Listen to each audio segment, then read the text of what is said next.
This is Lee Leachman with today's version of No Better Bull.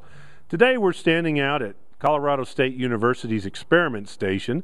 This is their RDEX station, and at this station they have a feed intake unit, which is behind me. And the design of this intake unit is to measure how much each of these animals is eating per day, and then the animals are weighed periodically to then look at their feed conversion. Those of you that aren't familiar with this data probably would find many things interesting. One of the most interesting things that comes from a feed intake unit is comparisons from animal to animal on how much feed they're consuming per day. We typically measure that in dry matter intake per day in pounds.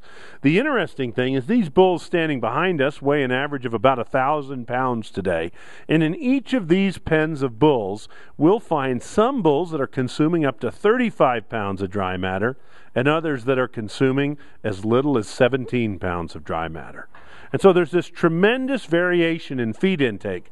I like to say, those of you out there that are selling bulls and those of you buying bulls, we're really good at reporting what a bull gains, but very few of us report what he ate to gain what he gained. And so today with this technology, we're able to actually measure feed intake. And I think the take-home message about feed intake is the following. We don't want low intake, low growth cattle.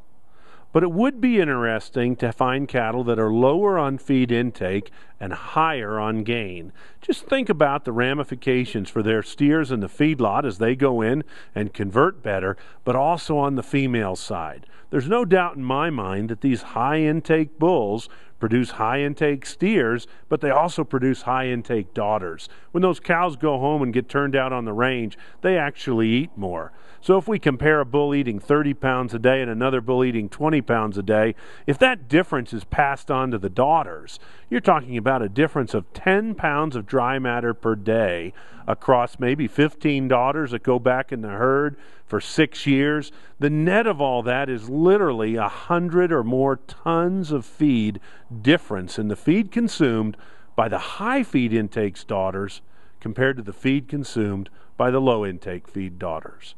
And so that's our take home for today. Feed intake is a trait we should be measuring.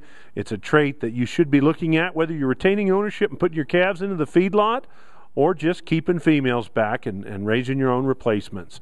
We want modest feed intake, not maximum feed intake. That's Lee Leachman for No Better Bull.